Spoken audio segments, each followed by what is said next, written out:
Kick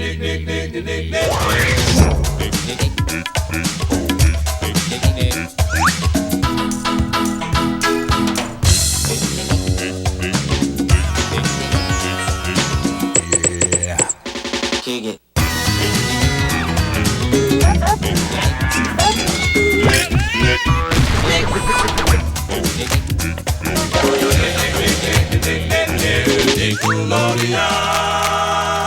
Ahoy, Nickelodeon fans, and welcome to This Week in Nickelodeon History. My name is Captain Eric, and I'll be covering all of the Nickelodeon shows and projects that started or ended between the times of March 6th and March 12th. A little bit late to this week's episode, but if you have been following the This Week in Nickelodeon History episodes, I had mentioned the loss of my grandmother's house a couple of weeks ago, and this week my best friend and his family were moving from our state to another state in the country, and it's a somber feeling. It's a somber experience. It's certainly a lot of emotions that are flowing through, but all in all, I'm happy for his family to be able to, make a new adventure in their lives. If you just stick around the same area for your entire life, you're not really seeing much of the world. So to be able to go out there and explore and be around new people, that's an exciting feeling. So there's a lot of happiness, but there's also just a lot of sadness as well when a friend that you've known for so long and their family just move from one area to another, and therefore there's not much of a reason for them to come back to where you're staying. But hey, friendships that are meant to stay together for eternity will have a way to work, especially in this day and age of 2022. Culturing friendships online is so much easier now than it was 10, 20, 30 years ago. So I have no doubt that my friend and I will be able to keep up and keep in touch. But it's just certainly a just emotionally exhausting experience. But anytime I feel like I need to wind down a little bit, I can turn to some Nickelodeon to certainly help with that. But this week, we certainly have a decent amount to get through, but I don't think it's enough to really sink into an entire episode. So I also found that there was a bunch of projects that premiered or ended around this week on the Nicktoons network. Shows that are not necessarily Nicktoons or Nicktoons properties, but that showed up on that network. Those shows I'm going to keep to the end of the episode. So we'll get through the actual Nickelodeon properties that are celebrating anniversaries this week.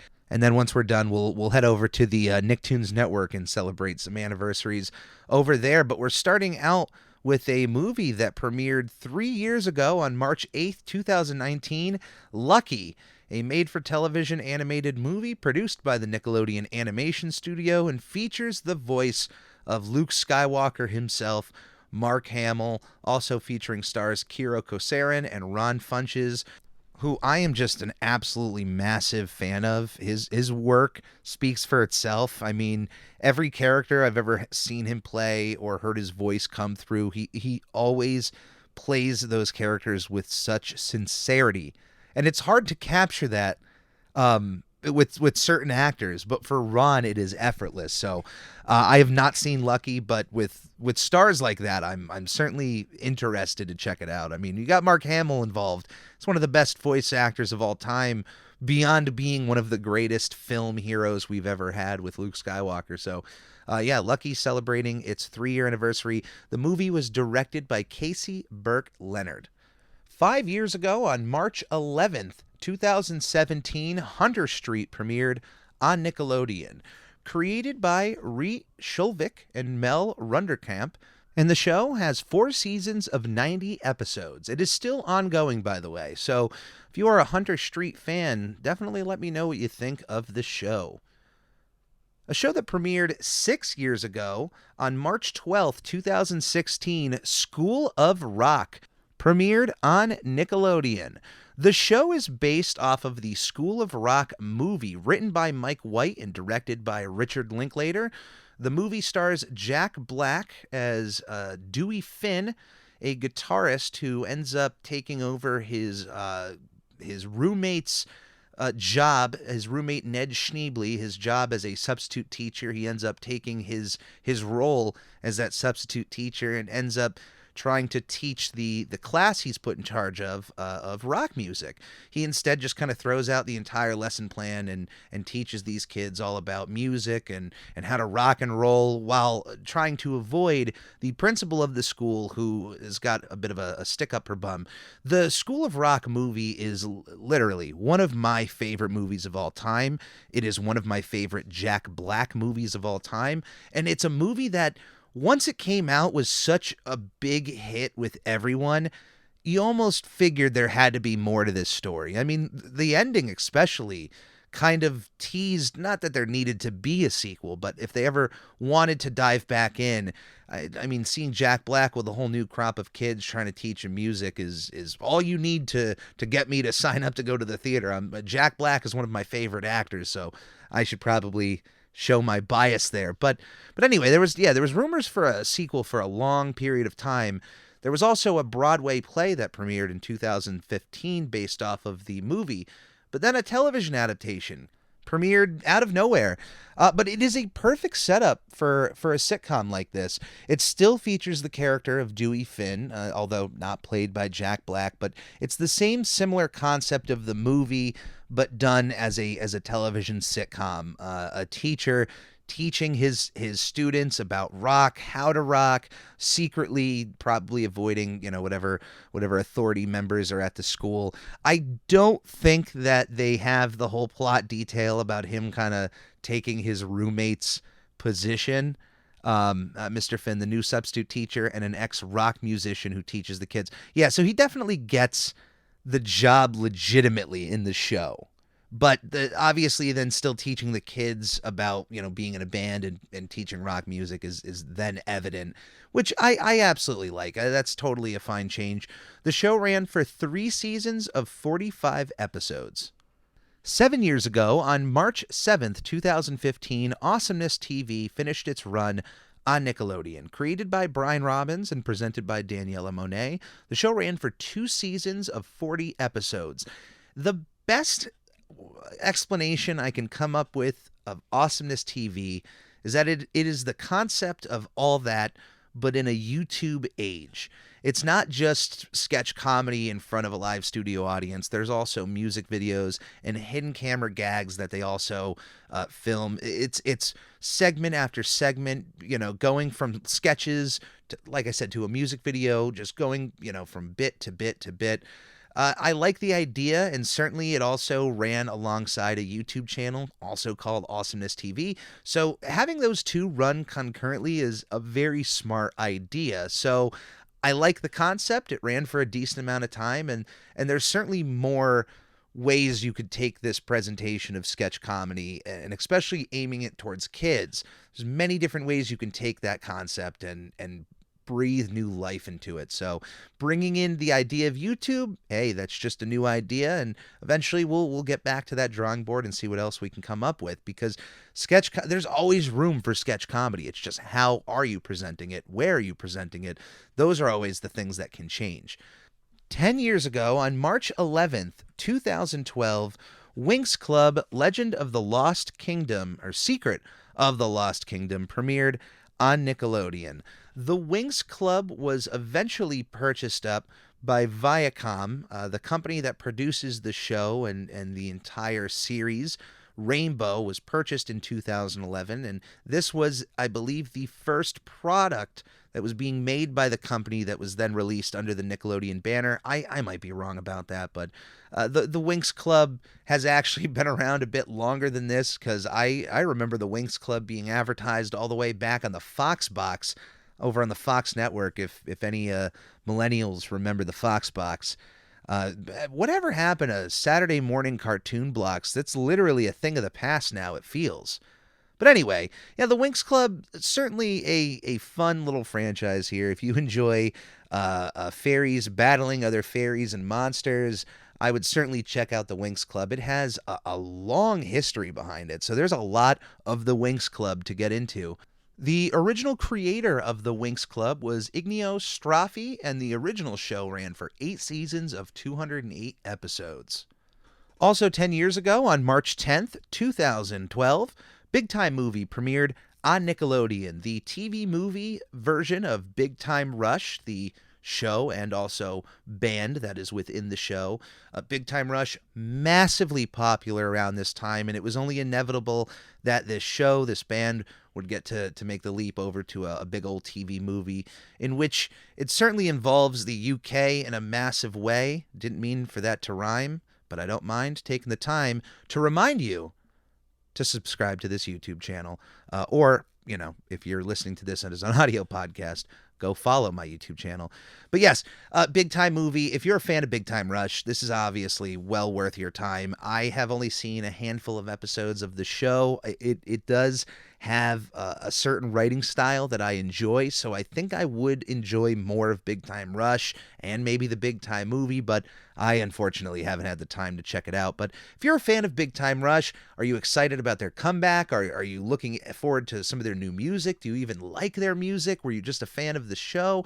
Please, Big Time Rush fans, sound out in the comments below on this YouTube video. If you're listening to this once again as an audio, find this video on YouTube and let me know what you think about Big Time Rush. I'd like to check that out. 11 years ago, on March 12th, 2011, Best Player premiered on Nickelodeon. The movie, starring iCarly stars Jerry Trainer and Jeanette McCurdy, was directed by Damon Santastefano. Also 11 years ago, on March 4th, 2011, a entry I missed from last week's episode, but nonetheless, I'm going to talk about it this week. Rango premiered in theaters. Released by Nickelodeon Movies, the movie was directed by Gore Verbinski from a screenplay from John Logan.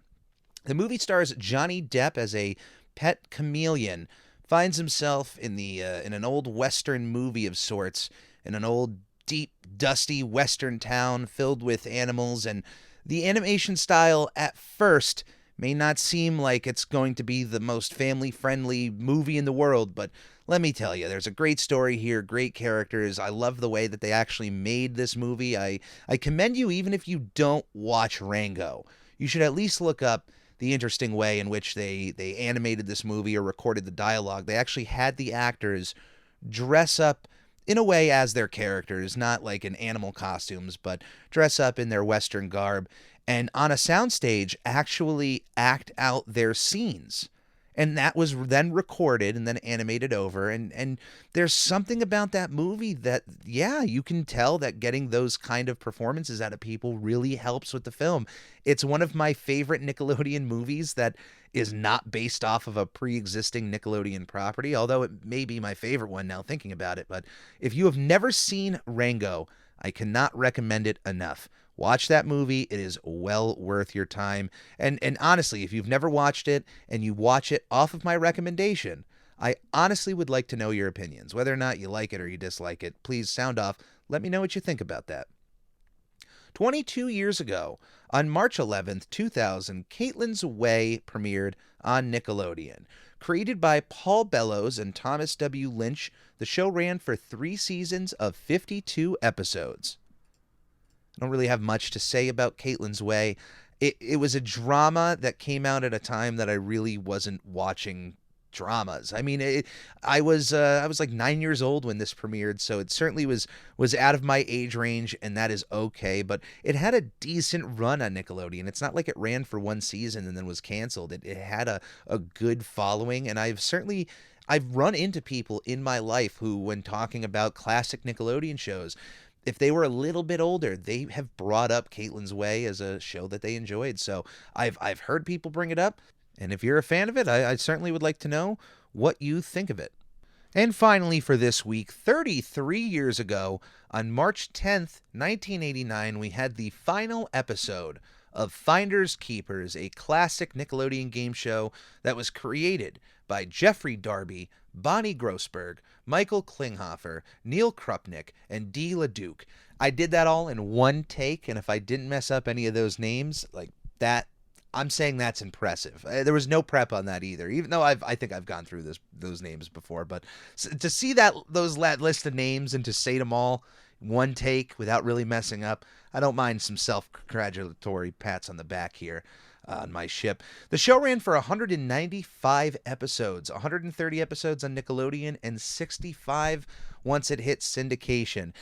It is, as you could probably tell by the name, a kind of finding and seeking type of game that, of course, is involved a part of the game show, but there's actually two rounds in a game, and each round is split into two halves. The first half of each round is involved with finding hidden pictures in a big drawing. So if you're a fan of Where's Waldo or Where's Wally, depending on where you are in the world, or if you had a subscription to Highlights magazine, or you at least remember coming across a Highlights magazine in a doctor's office, then you would probably recognize those fun little picture finds. That's the first half.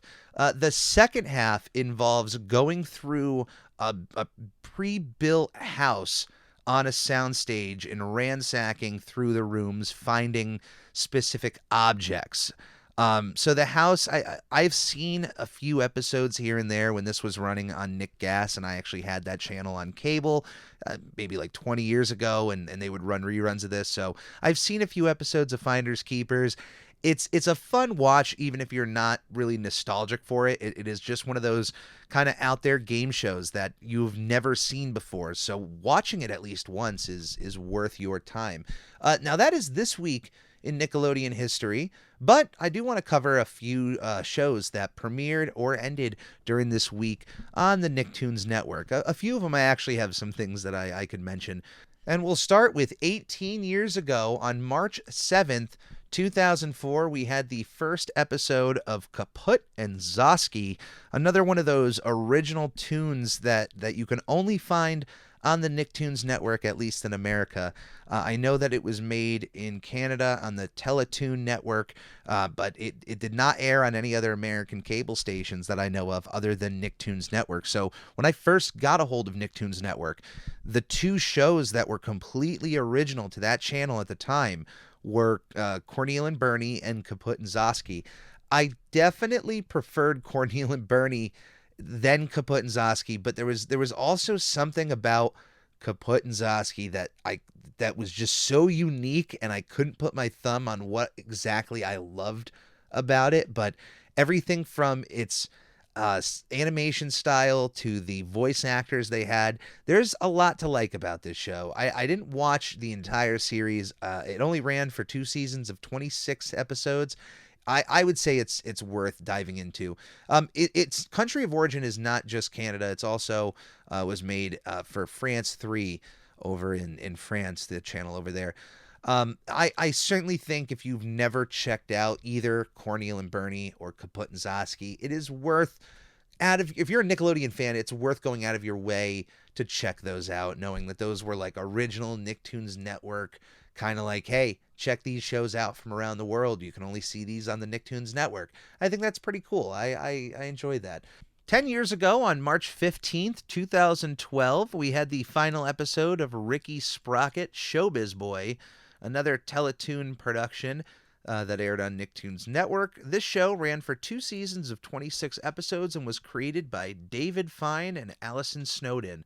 9 years ago, on March 10th, 2013, Iron Man Armored Adventures finished its run on the Nicktoons Network, a show that was also made by the same animation company that worked on Skyland, if you were familiar with that, on the Nicktoons Network. Got to work on this Iron Man show, which I gotta say, whether or not you like the show, it has one of the most banging intro themes I have ever listened to by Rooney.